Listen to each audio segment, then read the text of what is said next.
Hello students, unit test for October 2020ના paper સોલ્યુશનની અંદર આપ સૌનું હાર્દિક સ્વાગત છે. Standard 11 general maximum marks 25 subject English 013 એમનો કોડ છે. Time 1 hour. વિદ્યાર્થી મિત્રો, ઇન્સ્ટ્રક્શન આપેલી છે, સૂચના આપેલી છે. There are total 21 question in this unit test. આ યુનિટ ટેસ્ટમાં 21 પ્રશ્નો છે. Students will have to write the answers of this unit test in their notebooks. વિદ્યાર્થીઓને એમની નોટબુક્સમાં એમના જવાબ લખવાના છે. જોઈએ આપણે સોલ્યુશન. વિદ્યાર્થી મિત્રો, આ પેપર સોલ્યુશનની વિશેષતા એ છે કે જેમાં બધા જ જવાબ છે એ ટાઈપિંગ સાથે આપેલા છે અને સાથે સાથે એરરલેસ ક્ષતિરહિત છે એ જવાબ આપેલા છે, જેથી કરીને તમે તમારી નોટબુક્સમાં ઇઝીલી લખી શકશો. Section A, write whether the sentences are true or false. નીચેના વાક્યો ખરા છે કે ખોટા તે લખો. પહેલું sentence, we take a quick pill. આપણે ઝડપથી ગોળી લઈએ છીએ, હોપિંગ ધેટ, એવી આશા રાખતા કે our problems will never go away, કે જેથી કરીને આપણી સમસ્યાઓ છે ક્યારેય ન જાય. તો વિદ્યાર્થી મિત્રો, યુનિટમાં તો એવું આપ્યું છે કે અહીંયા આપણે ગોળી લઈએ છીએ એવી આશા રાખતા કે આપણી સમસ્યાઓ કાયમી માટે જતી રહે, પણ અહીંયા તો કાયમી માટે નહીં જાય એવું આપણને જણાવ્યું છે. તો અહીંયા સેન્ટેન્સ ફોલ્સ છે.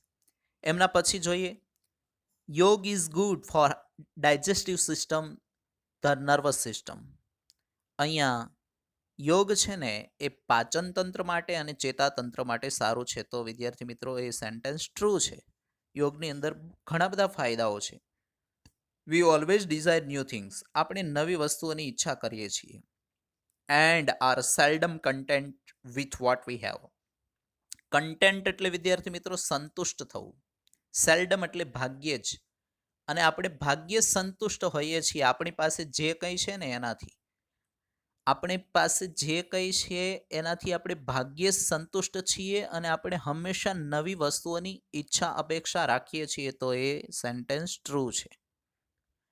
એમના પછી જોઈએ, find out and write the nearest meaning. શબ્દોના નજીકના અર્થ લખવાના છે. એન્ઝાઇટી, એન્ઝાઇટી એટલે ચિંતા. ચિંતા એટલે વિદ્યાર્થી મિત્રો દુઃખ નહીં, ખુશી નહીં. અહીંયા વેલબિંગ, તંદુરસ્તી નહીં, પરંતુ વરી એટલે ચિંતા, એટલે એન્ઝાઇટી એટલે વરી. ત્યાર પછી છે વાઇટાલિટી. વાઇટાલિટી એટલે વિદ્યાર્થી મિત્રો સ્ટ્રેન્થ. સ્ટ્રેન્થ એટલે તાકાત. એમના પછી જોઈએ આપણે પ્રલોંગ. પ્રલોંગ એટલે કે લંબાવવું. લંબાવવું એટલે એક્સટેન્ડ. ડિક્રીઝ નહીં, ઘટાડવું નહીં, વીકન નહીં, નબળું પાડવું નહીં, ઇમ્પ્રૂવ નહીં, પરંતુ પ્રલોંગ એટલે એક્સટેન્ડ. એમના પછી જોઈએ, select the most appropriate language function from the brackets. કૌંસમાંથી તમારે યોગ્ય લેંગ્વેજ ફંક્શન છે એ સિલેક્ટ કરવાનું છે અને સેન્ટેન્સની સામે લખવાનું છે. તો તમને બ્રેકેટ્સમાં આપેલા છે ફંક્શન એ જોઈએ, expressing condition in the past. ભૂતકાળની અંદર શરત દર્શાવતું સેન્ટેન્સ. એક્સપ્રેસિંગ કોન્ટ્રાસ્ટ, વિરોધાભાસ બતાવે. ચોઇસ, પસંદગી બતાવે. ને એક્સક્લેમેશન. એક્સક્લેમેશન એટલે વિદ્યાર્થી મિત્રો ઉદ્ગાર વાક્ય. તો સાતમું સેન્ટેન્સ આપણને આપેલું છે, what a horrible accident it was. એ કેવું હોરિબલ એક્સિડન્ટ હતું, ભયાનક એક્સિડન્ટ હતું. તો એક્સક્લેમેશન છે, ઉદ્ગાર છે. વિદ્યાર્થી મિત્રો અહીંયા એક્સક્લેમેશન માર્ક પણ આપેલું છે. એના પછી જોઈએ આઠમું sentence, if you had done yoga. જો તમે યોગ કર્યો હોત તો you would not have suffered more. તો તમે વધારે પીડાયા ન હોત. જો તમે આમ કર્યું હોત તો આમ થાત. જો તમે આમ ના કર્યું હોત તો આમ ના થાત. આવું જે બતાવે છે એ અનરિયલ કન્ડિશન છે. એટલે કન્ડિશન ખરી, પરંતુ ઇન ધ પાસ્ટ એટલે ભૂતકાળની શરત બતાવે છે. અહીંયા પૂર્ણ ભૂતકાળ હોય છે, સાથે સાથે અહીંયા પરફેક્ટ મોડેલ ઓક્ઝિલરી જ આપેલી હોય છે. એમના પછી જોઈએ વિદ્યાર્થી મિત્રો sentence number 9, he will either sit in the class or stand in the front of class. એ તો ક્લાસમાં બેસશે કાં તો ક્લાસની સામે ઊભો રહેશે.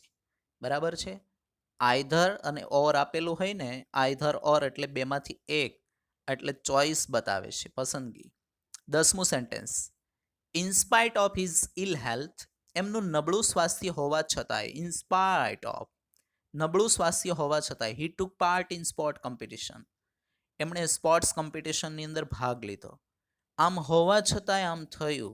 બરાબર. એ વિરોધાભાસ બતાવે છે, એટલે contrast. In spite of, despite, however, as, though, although, even though, even if, but, yet, still આ બધું કોન્ટ્રાસ્ટ બતાવે છે. Select and write the most appropriate question to get underlined words or phrases as their answer. અહીંયા underline કરેલા શબ્દો છે અથવા શબ્દ સમૂહો છે એ જવાબ તરીકે મળે એ રીતે તમારે ક્વેશ્ચન સિલેક્ટ કરવાનો છે. તો ક્વેશ્ચન નંબર અહીંયા 11 છે. Brijesh is hospitalize. બ્રિજેશને હોસ્પિટલાઇઝ કરવામાં આવ્યો છે for some severe dietary problem, કે કેટલીક સખત જે કાંઈ એમની પાચનની સમસ્યા છે એના માટે. શા માટે? તો ફોર, બીકોઝ અને ટુ નીચે જ્યારે અંડરલાઇન હોય ત્યારે વિદ્યાર્થી મિત્રો વાય વાળું સેન્ટેન્સ બને છે. Why is Brijesh hospitalize. શા માટે બ્રિજેશને હોસ્પિટલાઇઝ કરવામાં આવ્યો છે. વેન ના આવે, હુ ના આવે ને વોટ પણ ના આવે, એટલે એ સી ડી ના આવે, બી આવે. એમના પછી જોઈએ સેન્ટેન્સ નંબર 12મું sentence 12. A physical disease disturbs the emotion. શારીરિક રોગો છે ને એ લાગણીઓને ખલેલ પહોંચાડે છે. તો અહીંયા ફિઝિકલ ડિસીઝ શું કરે છે? ક્રિયા નીકળી ગઈ છે. જુઓ, ડિસ્ટર્બ્સ એટલે કે અહીંયા ખલેલ પહોંચાડે છે, અને લાગણીઓને, ક્રિયા અને કર્મ બંને નીકળી ગયું. તો વિદ્યાર્થી મિત્રો વોટથી પ્રશ્ન પૂછાય, હાઉથી ના પૂછાય, વાયથી ના પૂછાય, અને વોટ ડિસ્ટર્બ્સ ધ ઇમોશન એ પણ ના આવે, કારણ કે અહીંયા ઇમોશનને તો આપણે દૂર કરવાનું છે. તો what does a physical disease do? શારીરિક રોગો શું કરે છે એવો સવાલ થશે. અને પ્રેઝન્ટ ટેન્સમાં સેન્ટેન્સ આપેલું છે એટલે અહીંયા વોટ ડઝ એટલા માટે લાગે કે અ ફિઝિકલ ડિસીઝ છે ને, અ ફિઝિકલ ડિસીઝ એ એક સિંગ્યુલર છે. સિંગ્યુલર સાથે વિદ્યાર્થી મિત્રો ડઝ આવે, અને ડુ એટલે શું કરે છે. એના પછી વિદ્યાર્થી મિત્રો સેક્શન બી ની અંદર આપણે પ્રવેશી ચૂક્યા છીએ. Ayurveda on the other hand, બીજી તરફ આયુર્વેદ છે એ આપણને કુદરત સાથે સંવાદિતા કેળવવાનો, સાદગીથી રહેવાનો અને તંદુરસ્તી કેળવવા માટે આપણે સંતુષ્ટ બનવાની આપણને ચાવીરૂપ છે એ બધી બાબતો શીખવે છે. ત્યાર પછી એવી વાત કરી છે એ પણ બતાવે છે કે જેમાં આપણી પાસે જે કંઈ છે એમનો આપણે આનંદ માણીએ, સંતોષ રાખીએ. સાથે સાથે એવું કીધું છે it કનેક્ટ્સ us with the source of creativity. સર્જનાત્મકતાના અને ખુશીના સ્ત્રોત સાથે આપણને આપણી અંદર જ રહેલી સર્જનાત્મકતા અને ખુશીના સ્ત્રોત સાથે જોડે છે, જેથી કરીને આપણે શારીરિક રોગો સામે કાયમી, પરમેનન્ટલી એટલે કે કાયમી આપણે ઓવરકમ એટલે વિજય પ્રાપ્ત કરી શકીએ. અને આયુર્વેદ છે એ આપણી જે સ્વાસ્થ્ય સંબંધી જે કાંઈ સમસ્યાઓ છે એનું રિયલ સોલ્યુશન આપે છે, which requires to change how we live and think and observe. જેમાં આપણે જરૂર છે આપણે કેવી રીતે રહીએ છીએ, વિચારીએ છીએ અને અનુકરણ કરીએ છીએ, ઓબ્ઝર્વ, નિરીક્ષણ કરીએ છીએ વિદ્યાર્થી મિત્રો. તો પહેલો સવાલ છે વોટ ડઝ આયુર્વેદ ટીચ અસ? આયુર્વેદ આપણને શું શીખવે છે? તો પહેલા સબ્જેક્ટ તરીકે આયુર્વેદ છે એટલે આયુર્વેદ મૂકી દેવાનું. ત્યાર પછી ટીચ છે, અહીંયા ડઝ આપેલું છે એટલે ટીચનું ટીચીસ થશે, અસનું અસ. ત્યાર પછી હાર્મની વિથ નેચર, અહીંયા તમને પહેલી જ લાઈનમાં આપેલું છે, બરાબર છે, એટલે બેઠું જ મૂકી દેવાનું છે. આન્સર અહીંયા પૂર્ણ જાહેર થાય છે. એમના પછી જોઈએ why does Ayurveda connect us with the source of creativity? શા માટે આપણને સર્જનાત્મકતાના સ્ત્રોત સાથે જોડે છે? તો વિદ્યાર્થી મિત્રો અહીંયા આયુર્વેદ આપણને સર્જનાત્મકતાના સ્ત્રોત સાથે જોડે છે તો આપણે આપણી જે કાંઈ શારીરિક સમસ્યાઓ છે એમાં આપણે પરમેનન્ટલી સોલ્યુશન પ્રાપ્ત કરી શકીએ એટલા માટે. તો કારણ બતાવવાનું છે એટલે આયુર્વેદ કનેક્ટનું થશે કનેક્ટ્સ અસ with the source of creativity. Two overcome એટલે વિજય મેળવવા માટે વર્ષ સાયકોલોજીકલ પ્રોબ્લેમ્સ. વિદ્યાર્થી મિત્રો અહીંયા માનસિક સમસ્યાઓ છે એમના સામે, શારીરિક સમસ્યાઓ નહીં પરંતુ માનસિક સમસ્યાઓ છે એમના સામે પરમેનન્ટલી એટલે કાયમી ધોરણે આપણે વિજય મેળવીએ એટલા માટે આપણને એ આયુર્વેદ છે એ આપણને સર્જનાત્મકતાના સ્ત્રોત સાથે જોડે છે. યોગ ઇઝ અ હોલિસ્ટિક એક્સરસાઇઝ. યોગ છે ને એક હોલિસ્ટિક એક્સરસાઇઝ છે, સર્વગ્રાહી કસરત છે અને સર્વાંગીણ કસરત છે જે આપણને શારીરિક, માનસિક અને સ્પિરિચ્યુઅલ બેનિફિટ્સ આપે છે. એટલે કે શારીરિક, માનસિક અને આધ્યાત્મિક લાભ આપે છે. મસલ્સને કસરત આપે છે, જોઈન્ટ્સને, લિગામેન્ટ્સને, સાથે સાથે સ્કેલેટલ સિસ્ટમ છે એમાં પણ લવચિકતા અને સંતુલન રાખીને સુધારો લાવે છે. અને હાર્ટ માટે અને ખાસ કરીને કાર્ડિયોવાસ્ક્યુલર સિસ્ટમ જે રુધિરાભિસરણ તંત્ર છે એમને વેગવંતુ બનાવે છે અને આપણા બ્લડને ઓક્સિજન વાયુ પૂરો પાડે છે અને આપણા હૃદયને મજબૂત કરે છે. તો વોટ ઇઝ યોગ? યોગ શું છે? તો પહેલી જ લીટીમાં આપ્યું છે યોગ ઇઝ અ હોલિસ્ટિક એક્સરસાઇઝ. તો યોગનું યોગ, ત્યાર પછી ઈજ આપેલું છે ક્રિયાપદ, ત્યાર પછી અ હોલિસ્ટિક એક્સરસાઇઝ મૂકી દો એટલે જવાબ પૂર્ણ થઈ જશે. Question number 16, what are the benefits of યોગ? યોગના ફાયદા કયા છે? તો યોગ, વિદ્યાર્થી મિત્રો અહીંયા આવશે, yoga provides a physical, mental as well as spiritual benefits. પછી જુઓ ને તો આખા પેરેગ્રાફમાં એના બેનિફિટ્સ જ છે, એટલે જે આપ્યા છે એ લખી નાખવાના. It provides workout for the muscles. It also benefits joints, ligaments, and skeletal system by improving flexibility and balance. It is good for heart and stimulates the cardiovascular system. It oxygenates the blood and helps to strengthen the heart. તો વિદ્યાર્થી મિત્રો એ બધા જ એમના benefits દર્શાવ્યા છે. Section C ની અંદર આપણે જોઈ રહ્યા છીએ read the following passage, answer the question. Passage વાંચવાનો છે, પ્રશ્નોના જવાબ આપવાના છે. વિદ્યાર્થી મિત્રો ધોરણ 10 ની અંદર જેમ બ્લેક બક આવતું એમ અહીંયા ફ્લેમિંગો નામનું એક તમારું બીજું પુસ્તક છે, એના રીડમાંથી આ લેવામાં આવ્યું છે. 1883માં એક સર્જનાત્મક એન્જિનિયર જેનું નામ હતું જ્હોન રોયબ્લિંગ, એમણે એક એવો છે વિચાર વિકસાવ્યો કે ખૂબ પ્રભાવક વિચાર કે ન્યુયોર્ક અને લોંગ આઇલેન્ડ, ન્યુયોર્કને એક લાંબા આઇલેન્ડ સાથે કનેક્ટ કરવા માટે એક બ્રિજ બનાવવો. તો બિલ્ડિંગ એક્સપર્ટ બધા જે હતા, બ્રિજ બિલ્ડિંગ એક્સપર્ટ નિષ્ણાંતો, એમણે એવું કીધું કે આ જે પગલું લીધું છે એ ખરેખર આ પગલું છે એ ઇમ્પોસિબલ છે, આ ફીટ છે એ શક્ય નથી અને સાથે સાથે આ સિદ્ધિ પ્રાપ્ત ન થઈ શકે અને રોયબ્લિંગને આ ભૂલી જવું જોઈએ કે એ આવો બ્રિજ બનાવે. આ આઈડિયા એમને પડતો મૂકવો જોઈએ અને થઈ ના શકે, કુડ નોટ બી ડન, અને પ્રેક્ટિકલ નથી અને વ્યવહારુ પણ નથી. તો what was the idea of John Roebling? John રોયબ્લિંગનો આઈડિયા કયો હતો? તો the idea of John Roebling એટલું પહેલાં તમારે મૂકી દેવાનું રહેશે, પછી વોઝ, અને પછી તમને આપેલું જ છે એ રીતે ટુ બિલ્ડ, અહીંયા તમને જે રીતે આપેલું છે પેરેગ્રાફની અંદર એ જ રીતે તમારે લખવાનું છે અને સાથે સાથે લોંગ આઇલેન્ડ સુધી લખવાનું, એટલે આન્સર પૂર્ણ થશે. Question number 18, what did the bridge building expert say about Roebling's idea? કે રોયબ્લિંગના આઈડિયા વિશે બિલ્ડિંગ એક્સપર્ટ શું કહેતા હતા? તો વિદ્યાર્થી મિત્રો એમણે તો એવું કીધું, બ્રિજ બિલ્ડિંગ એક્સપર્ટ એટલું પહેલાં આપણે મૂકી દેવાનું છે. શેનું સેડ થશે, કારણ કે અહીંયા ડીડ આપેલું છે, પાસ્ટ ટેન્સની અંદર ક્વેશ્ચન પૂછાણો છે એટલે શેનું said. About Roebling's idea that it was an impossible feat, એક અશક્ય સિદ્ધિ છે. ફીટ પગલું, સિદ્ધિ વગેરે. એન્ડ ટોલ્ડ, અને એવું પણ કહ્યું, રોયબ્લિંગ ટુ ફરગોટ ધ આઈડિયા, અને રોયબ્લિંગને આઈડિયા ભૂલી જવાનું કીધું. ધે ઓલ્સો સેડ, તેઓએ એ પણ કહ્યું that it just could not be done, એ કરી નહીં શકાય કાર્ય, and it was not practical, એ વ્યવહારુ નથી. આવું બધા નિષ્ણાંત લોકોએ કીધું. એના પછી વિદ્યાર્થી મિત્રો અહીંયા જોઈએ કસ્ટમર સર્વિસ રિપ્રેઝેન્ટેટિવ. સ્ટાન્ડર્ડ 12 ની અંદર તમે પહેલું યુનિટ જે ભણવાના છો, યુનિટ પહેલાંનું રીડ પહેલું જે છે કેન યુ ઇન્સ્ટોલ લવ, એ તમારે અહીંયા ફ્લેમિંગોમાં આવે છે.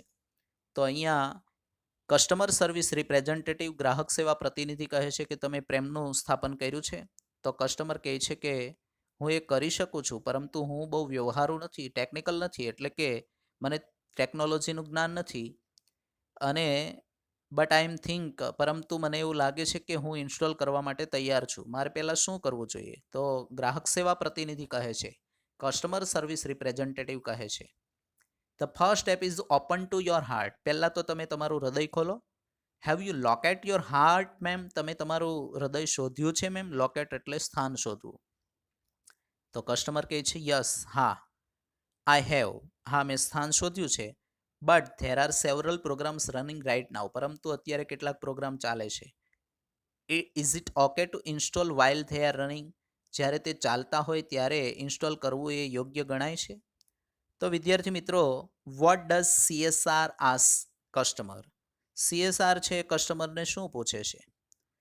તો અહીંયા CSR એટલે કસ્ટમર સર્વિસ રિપ્રેઝેન્ટેટિવ શું કહે છે? આસ કહે છે કે CSR એટલે CSR, ત્યાર પછી આસનું આસ એસ લાગશે કારણ કે ડઝ આપેલું છે, અને કસ્ટમર મૂક્યા પછી ટુ ઇન્સ્ટોલ લવ મૂકી દેવાનું છે કે એમને પ્રેમનું સ્થાપન કરવા માટે કહે છે. Question number 20. What does CSR advise customer? CSR છે કસ્ટમરને કઈ સલાહ આપે છે? તો CSR ત્યાર પછી એડવાઇઝનું થશે એડવાઇઝીસ કારણ કે ડઝ આપેલું છે, સિમ્પલ પ્રેઝન્ટ ટેન્સમાં ક્વેશ્ચન છે એટલે. ત્યાર પછી customer to open the heart, અહીંયા કીધું છે ને ટુ ઓપન યોર હાર્ટ એટલે ટુ ઓપન હર હાર્ટ. અહીંયા સામે જે કસ્ટમર છે ને એ લેડી છે એટલે યોરનું હર કરવું પડશે ને હાર્ટનું હાર્ટ. વિદ્યાર્થી મિત્રો, ત્યારબાદ સેક્શન ડી આપણે સોલ્યુશન કરવા જઈ રહ્યા છીએ. Rajendra Patel has received a pair of shoes, sport shoes from Flipkart which is not proper. Rajendra પટેલે એક સ્પોર્ટ શૂઝ છે એ મગાવ્યા ફ્લિપકાર્ટમાંથી, યોગ્ય નથી. તો એમને રિપ્લેસમેન્ટ માટે તમારે ઈમેલ લખવાનો છે. તો ઈમેલ એડ્રેસ આપણને આપેલું છે. વિદ્યાર્થી મિત્રો, સર્વપ્રથમ તો આપણે જે ઈમેલ લખનાર છે એમનું ઈમેલ આઈડી લખવું જોઈએ. તો ફ્રોમ કરીને અહીંયા આપણે ફ્રોમ કરીને લખીશું રાજેન્દ્ર પટેલ, પછી તમારે ઈમેલ આઈડી કોઈ પણ બનાવી નાખવાનું. રાજેન્દ્ર પટેલ 037 તમે ગમે તે અહીંયા નંબર મૂકી શકો, @gmail.com બનાવી નાખવાનું. ત્યાર પછી ટુનું આપેલું છે ફ્લિપકાર્ટ, ટુ લખીને ફ્લિપકાર્ટ ત્યાર પછી .in. બરાબર. ત્યાર પછી સબ્જેક્ટ લખવાનો છે replacement of a pair of shoes, sport shoes. ખાસ કરીને અહીંયા રિપ્લેસમેન્ટ સબ્જેક્ટમાં શું છે વિદ્યાર્થી મિત્રો? સબ્જેક્ટ કયો હતો, વિષય કયો હતો? રિપ્લેસમેન્ટ એટલે બદલાવાનું છે. શેની બદલી કરવાની છે? તો અ પેર ઓફ સ્પોર્ટ શૂઝ. બરાબર. ત્યાર પછી ડેટ અહીંયા લખી દેવાની છે October 8, 2020, 8મી ઓક્ટોબર 2020. સર્વપ્રથમ વિદ્યાર્થી મિત્રો સીધી ફરિયાદ નથી કરવાની, પરંતુ ફરિયાદ કરતાં પહેલાં ડિયર સર એવું સંબોધન કરવાનું, એટલે ડિયર સર, એના પછી અલ્પવિરામ મૂકવાનું, ત્યાર પછી તમારે સ્ટાર્ટ કરવાનું. I am one of your customers using your online product. હું તમારી ઓનલાઈન પ્રોડક્ટ યુઝ કરનારો એક કસ્ટમર છું. I had purchase a pair of sports shoes with ₹2,999. 2,999ના મેં સ્પોર્ટ શૂઝ છે મગાવ્યા, ખરીદ્યા હતા. આઇટમ કોડ પણ આપેલો છે. ત્યાર પછી હવે મને જણાયું છે કે શૂઝ છે એ ડેમેજ કન્ડિશનની અંદર છે, ફાટેલા છે, અનકમ્ફર્ટેબલ છે પહેરવા માટે. ઇટ ઇઝ નોટ કમ્ફર્ટેબલ, એ કમ્ફર્ટેબલ નથી સાઇઝમાં. The size described in the ad does not fit as mention. એટલે કે જે સાઇઝનું વર્ણન કરવામાં આવ્યું છે ને, મેન્શન એટલે ઉલ્લેખ કરવામાં આવ્યો છે, એ પ્રમાણેની નથી. ઇટ ઇઝ સમવટ સ્મોલ, થોડા નાના છે. ફૂટ ઇઝ એકિંગ એટલે કે પગમાં દર્દ થાય છે. વાઇલ વેરિંગ એટલે જ્યારે પહેરી રહ્યા હોય છે ત્યારે. Wearing. If the goods are not as describe, જો દર્શાવ્યા પ્રમાણેનો સામાન ન હોય અને સંતોષકારક એમાં ગુણવત્તા ન હોય અને વાપરવા માટે યોગ્ય ન હોય, તો ગ્રાહક અને ખાસ કરીને કંપની વચ્ચે છે મિસ્ટ્રસ્ટ એટલે કે અહીંયા એ એક પ્રકારનો અવિશ્વાસ ઊભો થાય છે. બરાબર છે. બિલ્ડ્સ મિસ્ટ્રસ્ટ એટલે કે અવિશ્વાસ ઊભો થાય છે. તો મારો પહેલો અનુભવ છે કે આ સ્પોર્ટ શૂઝ વિશે ફરિયાદ કરવાનો, અને સાથે સાથે એવું પણ કીધું છે I also require you to confirm. મારે એ પણ તમને જણાવવું જોઈએ કે ખાસ કરીને મારા શૂઝ છે એ તમે કલેક્ટ કરી લેશો કે પછી જે હું મોકલાવું એને પરત કરી દઉં એનું તમે રેમ્બર્સ એટલે કે વળતર ચૂકવી દેશો. ત્યાર પછી એવું પણ લખી શકાય જરૂરી તમે પગલાં ઝડપથી ભરશો, શક્ય હોય એટલી ઝડપથી. અને વિદ્યાર્થી મિત્રો એના પછી આ થેન્કિંગ યુ છે, આ નીચે લખવાનું છે થેન્કિંગ યુ. એમના પછી I look forward to hearing from you, તમારા તરફથી જે જવાબ મળે એ હું રાહ જોઈ રહ્યો છું. યોર્સ ફેથફુલી, આટલું લખીને લખનારનું નામ લખી નાખવાનું. એટલે કે રાજેન્દ્ર પટેલ અહીંયા લખનાર છે, એટલે એનું નામ, તમારું નામ નથી લખવાનું. ત્યાર પછી એના અથવામાં આપેલું છે prepare a report about the independence day. Independence, સ્વાતંત્ર્ય દિન વિશે તમારે, સેલિબ્રેશન વિશે તમારે અહીંયા રિપોર્ટ લખવાનો છે. તો અહીંયા ટાઇટલ લખીશું celebration of independence day. Celebration of the independence day. એના પછી વિદ્યાર્થી મિત્રો અહીંયા ડેટ લખી નાખવાની, સ્થળ લખી નાખવાનું, ત્યાર પછી શરૂઆત કરવાની. ધીસ યર, આ વર્ષે, the celebration the independence day with great enthusiasm we celebrated, એટલે કે અમે ઉજવણી કરી શેની? ધ ઇન્ડિપેન્ડન્સ ડેની ઉજવણી. ગ્રેટ ઇન્થુઝિયાઝમ એટલે ખૂબ ઉત્સાહપૂર્વક અમારી શાળાની અંદર. ઓન ધીસ ઓકેઝન, આ પ્રસંગે, a programme was arrange on the school playground. School playground ઉપર એક પ્રોગ્રામ છે ગોઠવાયો, એક મોટું સ્ટેજ છે ગોઠવાયું, અને સાથે ત્રિરંગાથી એમને શણગારવામાં આવ્યું. સાથે સાથે ઓલ ધ સ્ટુડન્ટ્સ, બધા વિદ્યાર્થીઓ, ટીચર્સ બધા એકઠા થયા સ્કૂલ પ્લેગ્રાઉન્ડ પર. નેશનલ ફ્લેગ છે ફરકાવવામાં, રાષ્ટ્રધ્વજ ફરકાવવામાં આવ્યો. હોઇસ્ટ એટલે ફરકાવવામાં આવ્યો અમારી શાળાના પ્રેસિડેન્ટ દ્વારા, સ્કૂલ મેનેજમેન્ટના પ્રેસિડેન્ટ દ્વારા 8 વાગે. અને નેશનલ એન્થેમ છે, રાષ્ટ્રગીત છે, ગાવામાં આવ્યું સ્કૂલ બેન્ડ સાથે. અને જ્યારે બધા જ છે બહુ સન્માનજનક રીતે ઊભા હતા. અને ત્યાર પછી તીર્થ ફેકરિયા ફ્રોમ ક્લાસ 6 રિસાઇટેડ અ સોંગ સારે જહાં સે અચ્છા, એમણે એવું ગીત ગાયું સરસ મજાનું. અને ત્યાર પછી તેજ ડોબરિયા છે, એમણે એ ધોરણ 9નો વિદ્યાર્થી મિત્રો મેરા હિન્દુસ્તાન નામની એક પોએમ ગાય.